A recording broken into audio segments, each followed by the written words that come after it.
So ayun mga amigos, for today's vlog, napadpad tayo sa Masyao Boulevard sa may Pavilion building sa may Greenfield District.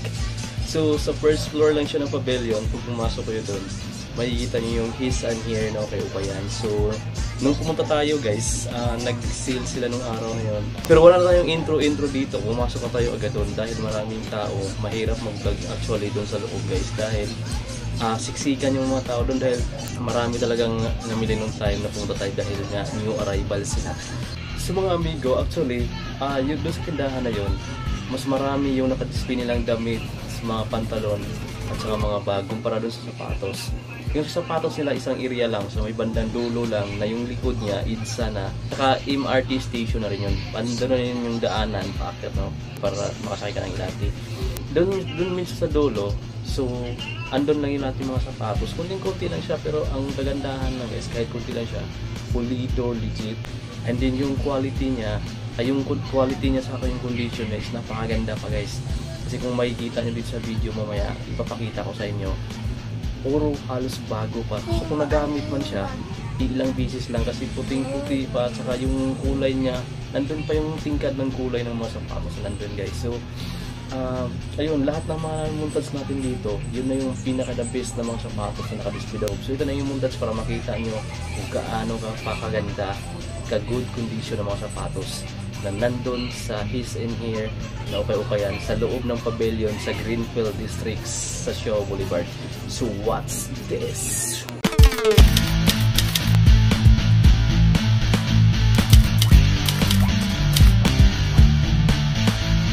So pagpuntahan nyo sila dito guys sa may pavilion sa Masyao Boulevard, pasok lang kayo sa may pavilion building, dinanapin nyo yung His and Here na Ukay-Ukayan dito sa ground floor. Tapos pagpasok nyo, diretso lang kayo sa dulo. Anin din yung likod niya kasi glass yung dito, dingding. So kitang-kita nyo na yung EDSA saka yung mga bus. So dito sa pwesto ko ngayon, makita nyo yung mga sapatos sa ilalim. So ito yung 880 lang, Nike Freerun 2013. So size 8, napaganda pa. Kasi mukhang bago pa yung mga nakadisplay nila dito. Although may mga heel drags siya kasi nagamit na nga siya dahil ukay-ukay nga to. Pero mukhang mga bago pa yung mga nakadisplay ng ukay-ukay dito. Adidas tubular, size 8.5, 1.2 yung price.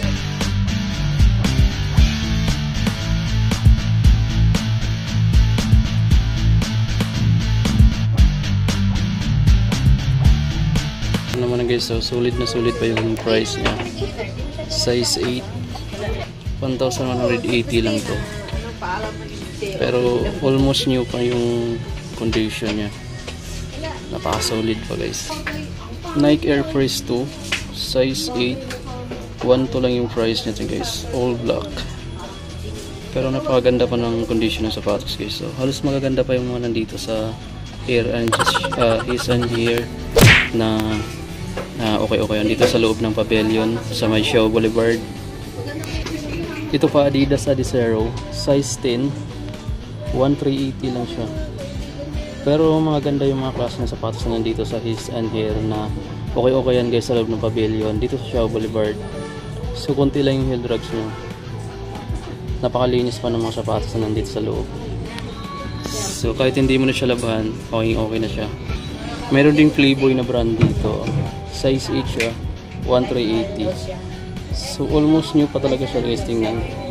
Ayan o, walang kadumi-dumi. Halos hindi pa siya nagamit. 1,380, size 8. Solid na solid guys. Dito lang yan sa loob ng pavilion sa may His and Here na Ukay-Ukay. Meron din dito Nike Predator na kulay white. Size 9.5, 1.6 yung price niya. So ito bagong bago pa talaga guys oh. So nagamit lang siguro siya ng ilang beses. Kasi yung dito hindi mo mapapansin yung heel drag niya. Napakanipis pa. Pero puting-puti pa siya oh. Tsaka red na red pa yung kulay. So almost new pa talaga siya. Ito Brooks yung brand niya. 880 lang. Tapos yung size niya 8.5. 880 lang yung price niya. Pero bagong bago pa guys oh. So halos wala pa siya talagang heel drag dito. Hindi pa siya nagamit siguro ng matagal. May boots dito guys oh. Haglop yung brand niya. So 0.5 yung size niya, US size. So ayan, 1680 yung price niya, pero almost new pa siya. Halos hindi pa siya nagamit talaga. So kitang-kita mo yung sole niya sa pinakailalim, sa outsole niya. So napakabuong buo pa, halos wala pang heel drags. Solid to guys, wow na wow pa yung price dito. Ito New Balance Rib Light. Napakaganda pa. 8.5 yung size niya. Tapos ang price niya guys is 2280, medyo mahal pa siya. Kaso medyo bago pa rin yung talaga yung hindi pa siya nagamit. Solid na solid pa yung condition ng sapatos guys. Ito bagong bago pa siya halos ayan, hindi siguro siya nagamit tapos napunta lang sa ukay. So lahat ng mga nakadisplay sapatos dito sa His and Her na okay yan sa loob ng pavilion. Maganda pa yung quality tsaka yung condition niya is napaka good pa. Ito Air Max 2016, size 10 siya. So napakalaking size niya guys. Ang price niya is 1,100 lang. So yan, sulit na sulit. Ito guys, bagong bago pa talaga siya. Although may heel drag siya pero hindi masyadong pansin. Ang size niya is 7.5. 880 lang to. So solid na solid guys. Yung condition niya napakaganda pa. Napakalinis ng sapatos. Tapos tingnan nyo, makapal pa yung sole niya. Para sa 880, okay na ako dito. Super lightweight pa siya, magaan.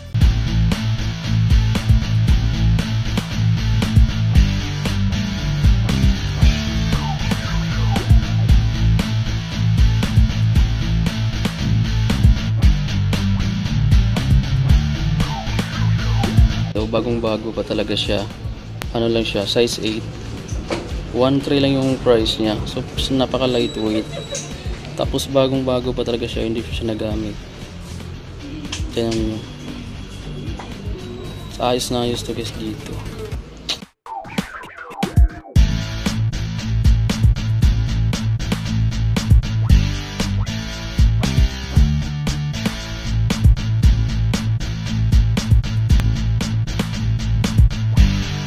Dito size 9.5, 1.2 lang. Super okay pa yung condition niya.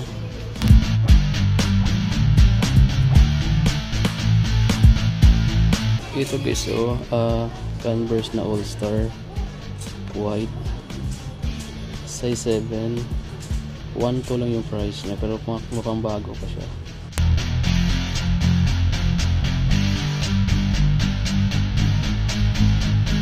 Yan lang yung heel drag niya dyan, pero sobrang puti pa niya. So good condition pa siya guys. Ito sana guys, itong Warachi na to guys, Nike Warachi na to. Ganda sana yung kulay niya, black, to red, saka gray. And then blue dito, light blue. So maganda pa sana siya.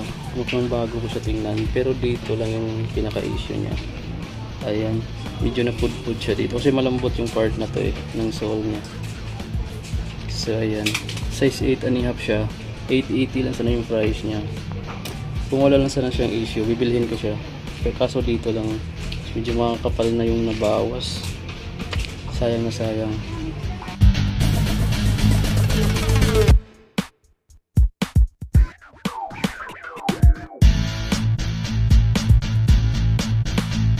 Meron pa dito sa pinakailalim mo, may Nike Pre-Run 2013 dito. So size 8 siya. 880 lang yung price niya. Tingnan nyo naman yung condition sa sapatos guys, mukhang bago pa talaga siya, hindi pa masyadong nagamit. So ayan yung sole niya sa likod, pulidong pulido pa guys sa ilalim na ilalim. So ayan yung mga sapatos. Ito New Balance na running shoes, 7 yung size niya, tapos yung price niya is 1.2 lang, pero maganda pa yung condition, saka yung quality niya is legit guys. Ayan, almost new pa siya. Tingnan nyo yung sole niya sa likod. Halos di mo pa mapapansin na may mga heel drag siya dahil walang makikita, napakanipis pa. So sa ganyang condition, 1.2. So ayos na ayos pa guys. Itong Anta na running shoes na to guys, ano lang siya, 980 lang siya, size 8. Pero tingnan nyo naman yung condition ng sapatos, napakaganda pa talaga niya. So parang bago pa siya. Sa likod niya wala talagang nandun pa yung mga groove ng yung mga linya ng sole niya.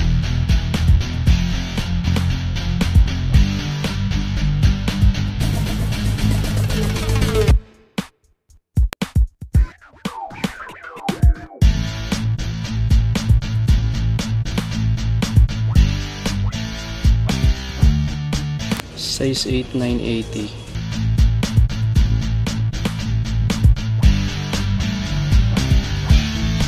Seven and a half, 880.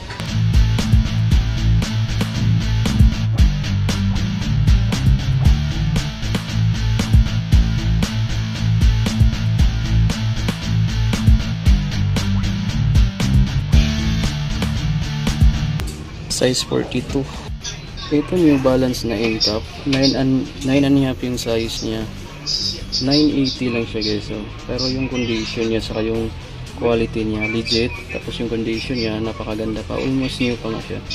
So dito sa outer sole niya sa ilalim, mayroon na siyang heel drags pero napakanipis pa. So ayan, tapos napakalinis ng sapatos. So parang hindi siya nagamit masyado. So ayan, halos kumpleto pa yung mga details ng sapatos. Ito guys, oh, Converse All Star na low cut, size 7, pero ayan, oh, napakaganda pa rin yung condition niya. So ayan, solid na solid siya para sa 980 na price.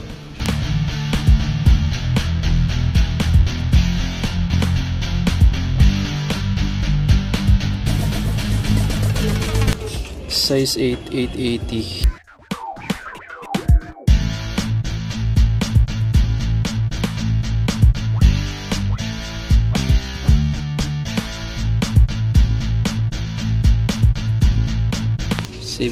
.5 yung size nito.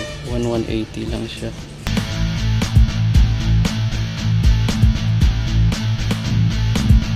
Nike Lunar Glide 9. Size 7 and a half. 1180.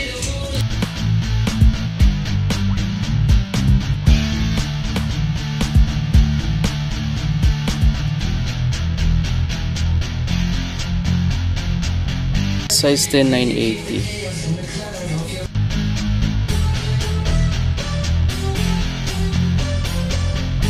Size 6 and a half, 1 to 80.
5.5 yung size.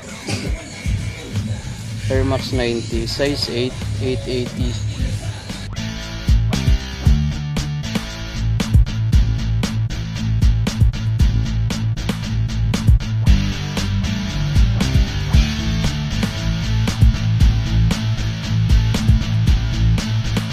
So ayan guys, galing tayo dyan sa His and Hair na okay-okayan dito sa loob ng pavilion. Sa ground floor lang siya.